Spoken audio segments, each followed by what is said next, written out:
Hello and welcome back. Well, I'm really looking forward to this, our last presentation session of the day on the original schedule, which is a panel session.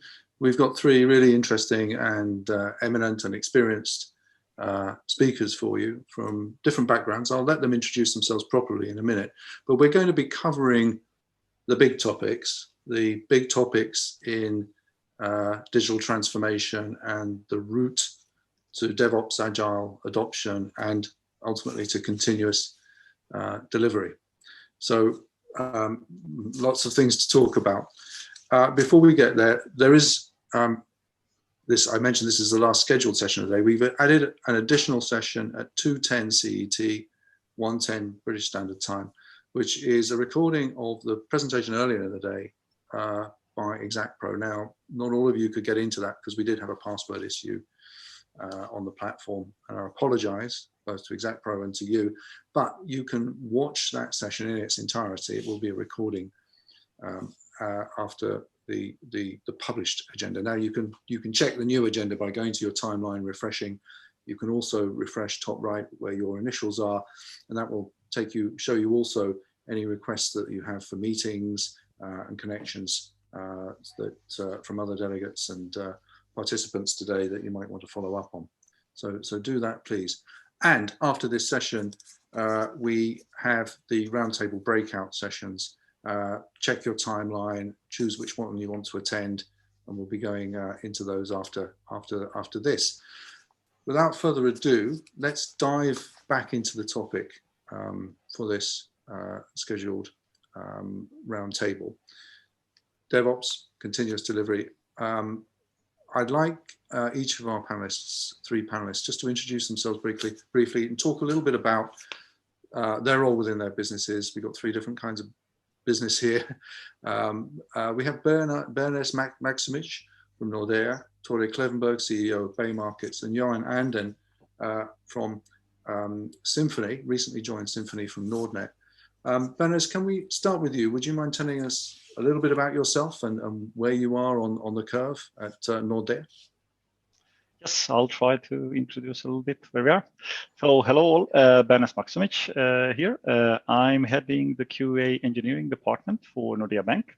Nordea is a large banking institution in the Nordics for some of you who are unaware of that. And I think you had some related presentation from us previously in this forum.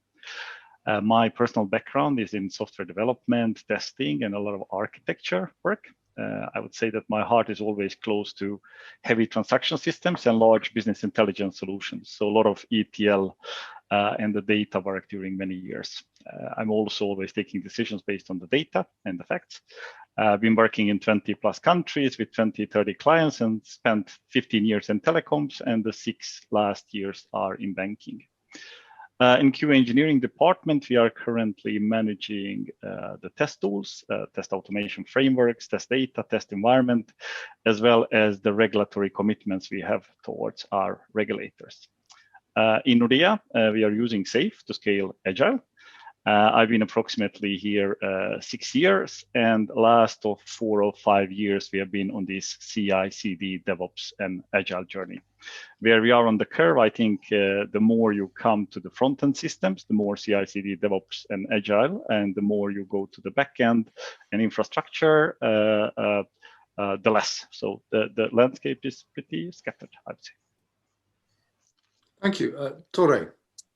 Yes, hello, my name is Tore Klevenberg. Thank you for having me on this panel discussion. I'm the CEO of Baymarkets. We do clearing software. My background is a software engineer. I started working in-house as a front-end developer in a Norwegian clearinghouse back in 2001.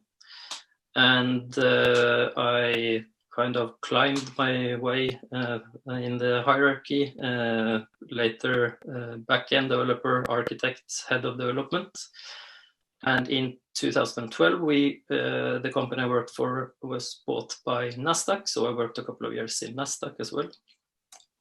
Actually, back in 2001, we were running a kind of a DevOps model where I worked work then. We also do a DevOps model now in Baymarkets. We have a development team or a DevOps team with around 8 developers, and we have like a pretty streamlined CI/CD pipeline, where we have multiple staging levels of staging and a rather high degree of automated tests, both on unit level and on story and black box test level.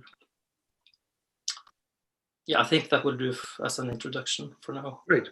Okay. Thanks, Tore. Johan. Absolutely. So hello, everyone. I'm Johan. I just very recently joined Symphony Communications, which is a collaboration platform providing secure messaging, audio, video, screen sharing, communication, and other collaboration tools. So I work as a quality engineering manager in the real-time communications area. So that's video calling like the one we're having now. I focus a lot of testing, automation, other verification activities, and especially how we can build these into the delivery processes and tooling. I mean, we've heard left shifting mentioned a few times throughout the day, and that's an important initiative for us.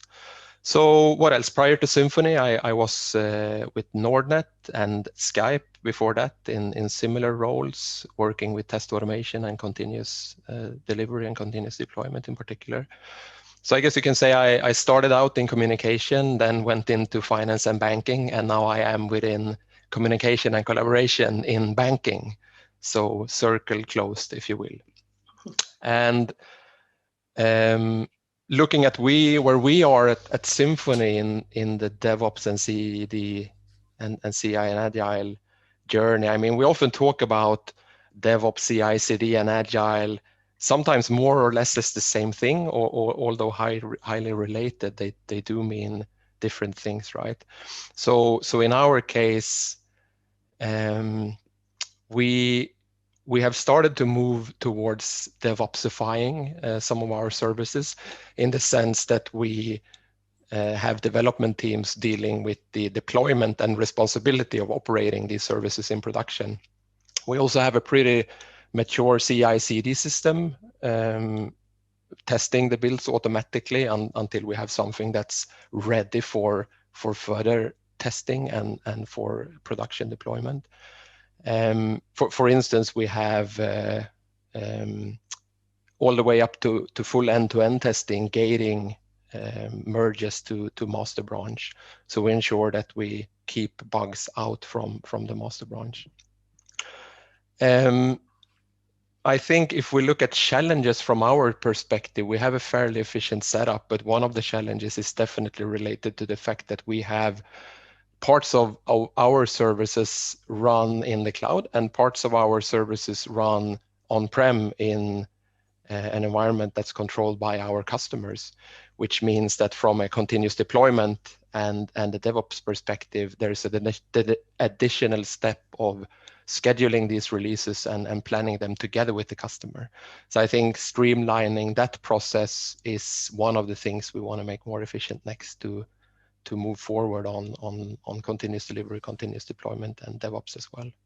Yes, yeah. Yes, I should imagine that connectivity is a major sort of a core testing challenge at Symphony. Definitely, yeah. But thank you very much.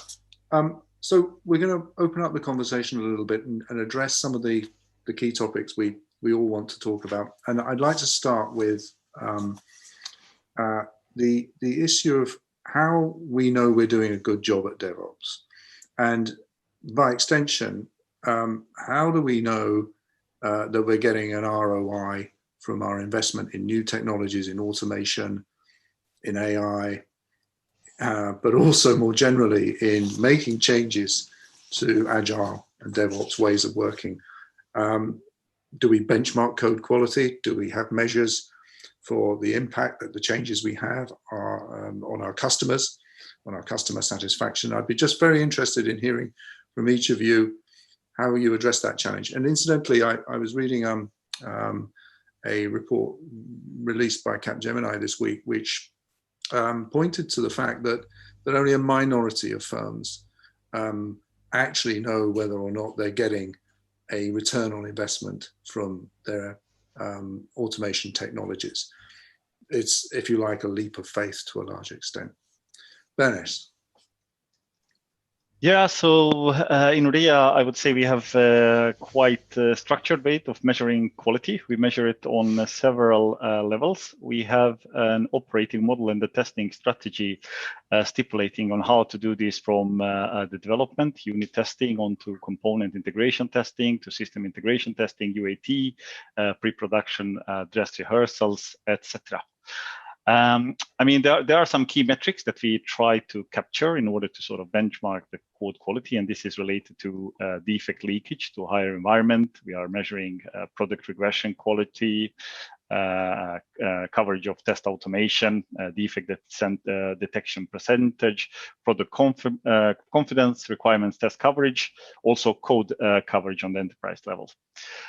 We also on the other hand, what you said, we also try to track the time given back to business in order to make a business case for automation. I think that's one of sort of the key challenges, to say that, okay, if we automate a certain feature or a function, people can focus on basically giving back more time to business. They can focus on doing more intelligent stuff than the repetitive things. And I think one of the key sort of aspects, we have a quite mature engineering system platform that is managing our CI/CD, and we are trying to code these controls basically into our CI/CD pipelines and the tool. So some of them are, for example, tracked by the developer tools, such as code coverage, and others are tracked in our test management tools, like test coverage and defect leakage. Good. And just before we move on to Tore, a subsidiary question here. You have measures within Nordea and across your enterprise. What about comparing yourself to other banks of similar size? Yeah, so we are from our side, we are trying to implement. When we talk, let's say, ISTQB, or when we talk standard implementation of the frameworks we use, like for testing we use ISTQB, for test maturity we use, for example, TPI, test process improvement. So we are looking at the ways of adopting a standard frameworks, which would then make us comparable to the other institutions. Okay. I don't know whether that answers your question, but that's we are really trying to do as least discovery as possible internally, and try to use the standard solution so we actually can compare ourselves not only internally but also to the other institutions. Yeah. Okay, thank you. Tore, a very different customer base for Baymarkets. So again, I assume that your benchmarks for your progress in DevOps are necessarily different. Yeah, we probably don't benchmark on the same way as Bernes here explained. What we do is we use Sonar Cube to analyze our code to give an kind of a view on our test coverage, analyze if there's any bugs, potential bugs in the system, and analyze different metrics that we set. What we also do to improve code quality is that we do all changes in our source code have to be reviewed by a peer developer. This is very effective and provides good value to us in the process, as it spreads competence from one developer to another, both on the domain and the new feature being implemented, but also if you have a junior and a senior, a junior can learn a lot from a senior on how the senior either has implemented what the junior now is reviewing, or the other way, the senior can suggest other ways to solve the problem that the junior is doing. Also, yeah. Yeah, sorry, it was just it's a very interesting point that you raised in an earlier conversation we had, that of course this division of responsibility also helps meet regulatory requirements that your customers in different geographies have to adhere to. Absolutely. Well, for us, it might be a bit hard to pinpoint if this is a requirement from the regulators where the CCP operates, or if it's the IT auditor company that has this policy. But we absolutely have had to adopt several of our processes to fit with the requirements from the auditor on how we do things. For instance, every change we do on source code has to be approved by business if it's a business change, or by a technical lead if it's a technical change, before work starts. And we have to go through several steps on the process before a change is ready for deployment. We also, on change management on data, we ended up with implementing a tool in-house for changes in the database, because there are it happens when we have to modify some data in the database, and there we had to set up a new tool where business can request a change to some data, and this is then approved by a second business representative, and then a tech one from the DevOps team suggests SQL for the update, and another tech from DevOps team approves this SQL.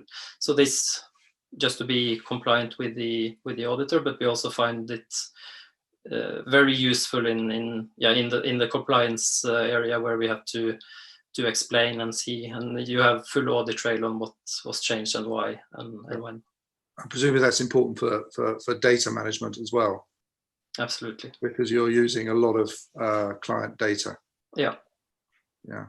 So Johan, I guess there's a similar challenge at Symphony. I mean, you're a messaging platform that has, I can't remember how many banks are now stakeholders in the project. But presumably, I think it's 40 plus. But presumably your challenge there is again, as Tore was talking about the different audit requirements of his different customers, you have a similar sort of challenge in terms of the connectivity and the data protocols of your different customers.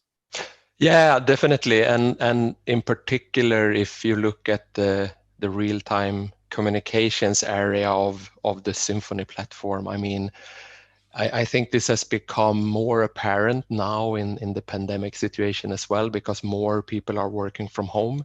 So that means that there's a highly unpredictable setting in which our application and our functionality will run. People will be on their home networks, which they may run some funky Bluetooth headset or speaker, which is critical for our use cases, right? So I think in that sense, we have a big challenge in the not just the code, but the environment in which the code will run, definitely. And I think devices and home network is one, and the customer production environment is another one, right? But I do want to say in terms of code quality and quality in general, I definitely recognize a lot of the practices and metrics that Tore and Bernes are talking about. And I'm going to try to not become too philosophical here, but in a sense, we can do a great job of assuring quality in our code and services, identifying risk, catching bugs before we put it in production. But at the end of the day, it's all about happy paying customers, right? It's all about the user experience and the extent to which our product fulfills its purpose. But that said, it seems that the industry is starting to gain some consensus when it comes to metrics and measurements from a CD and DevOps perspective. And I was really happy to hear the State of DevOps report mentioned in a couple of previous sessions. and we heard that faster is better. And I think that's something that we can all agree on. And if we're talking about benchmarking, I think from my previous workplace, the one metrics that let's say competitors and ourselves were eager to benchmark on was production deployment frequency. So I mean, code coverage can be a pretty tricky to compare between two companies, but how often do you deploy to production? That's a really, it's a really crisp metric. Yeah, okay. And so, Bernes, again, in terms of metrics, in terms of best practice, Nordea, obviously a very, very large financial institution. How do you share DevOps and best practice in DevOps across different operating divisions? Because typically in a bank or a universal bank, if you like, that includes retail banking, asset management, investment banking, foreign exchange, there are certain areas of innovation in app development that not all other businesses can follow so readily. So is there a one-size-fits-all DevOps at Nordea? Yeah, so I mean, from the QA perspective, I can talk here a little bit. I mean, as I said, we have adopted SAFe to basically scale Agile, and what we have recognized quite early in that journey is that basically decisions should be taken when it comes to all of these measurements and sharing best practices to the people who are actually doing the work and sitting with the pain point. So, for example, in the QA, I can give you some examples. We are running large communities of practices, which means these are the people that share a specific interest. This could be, let's say, testing tools and test automation, right? And this is regardless of what kind of, is it retail, capital markets, or back office you are supporting. So these are the people that know which tools we have internally, what their capabilities are, and take in the requirements from various initiatives, basically asking them, okay, what is the use case, what you need to support? And based on that, basically, then they are proposing the best frameworks and the best tools in order to support these initiatives. Once there is a specific area, let's say this could be, I don't know, capital markets have a specific requirement that is fulfilled by a new tool, that basically becomes a standard. So all other units can come and use that standard as a best practice. I hope it gives you some of the, but basically we have made our decision making down to the communities of practices where the people sitting in the knowledge of the tool processes are operating, and they are the one basically taking the decisions. We just propagate them upwards and then make that a standard. For us, one of the big challenges we have is basically how do we have quite many platforms? How do you make a standard that can, cover as many platforms as possible? That is where the challenge of scaling comes for at least Nordea. Yeah. So Tore, your business is very, very different. Of course, you're working in a very specialized area of exchanges and clearing services, where the challenges of your customers face are increasing complexity. Now, I know that your tool set is really based on open source. Is that because your control of that tool set is the most important thing in staying on top of the complexity of those business requirements? Well, I think first of all, there's a lot of excellent open source tools available out there, so that's one of the reasons. The other reason is of course cost. As long as it's open source, there's no additional license cost when you sell to clients. But I think we're using the Nexus repository, and they provide very good features in their platform to report on vulnerabilities of the open source components that you use and so on. So I think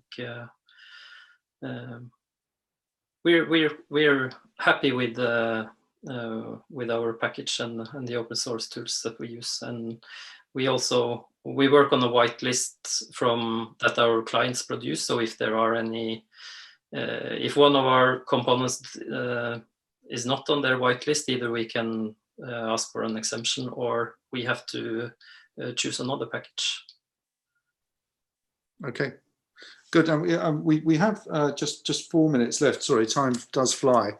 We do have a question about the, again, I'm just reading this briefly, the impact of COVID, which was something we were going to discuss if we had time. Yeah, when you referred to this earlier, but can you tell us a little bit more about the responsiveness of your development platform to, for example, the increased security requirements, which I assume you've faced with your team working remotely? Has DevOps been a good way of adapting to the requirements of the pandemic?